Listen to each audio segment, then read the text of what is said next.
Taba! Taba! Ce fito da Allah. A'a, mai gida yanzu ake tafe? La ha'ila illallah mai gida aqidar fa. Ta ci ubanta daga Aqida? ta ci ubanta aqida. La ilaha illallah. Me ya zafi da ke zai cuta?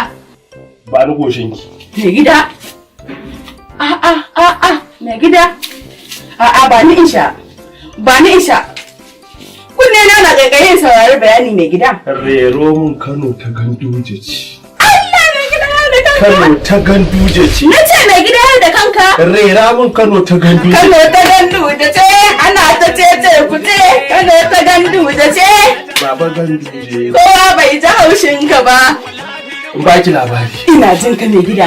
Ina can na sha wuya. Sai na haɗu da Redo. Allahu akbar. Ya ce baban Barau ne ya haɗa ka da jan hula. Na ce aƙida. Ya ce ya Allah. na zuwa yi dunkula. Ya ce kuma ka je ka kawo mutane 200 Inna da ko sama da haka wanda suka Wayyo Allah daɗi mai gida tafiyar mata. wannan jan bauta. A zo a tafi a kai su.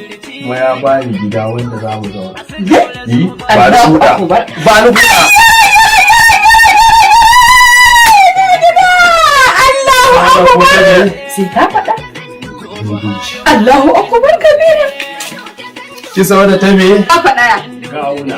Allahu akbar kabiran wayo daɗi ina zan sa kaina. Ki da ta me? Wayo Kano Allah Santara. na. Malam. Kano Na Santara. rasa bani wanda irin abu zan yi saboda tsabar daɗi. Waɗannan mutane mai gida. Takwas ba takwas ake yi ba? To Allah ya sa su takwas da takwas su. 16 so 16. Na yi godiya da gidana. Allah dai ya basu. 16 so 16. Allah ya basu da rai da lafiya. Ni ne can da fayil wai komanda. Nan da fayil wai komanda.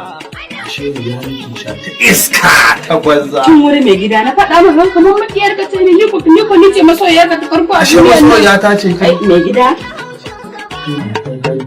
Ana ta ce ce. Ana ta ce ce. Baba Ganduje, kowa bai ji haushin ka ba. Ana ta ce ku ce. Kano ta Ganduje ce.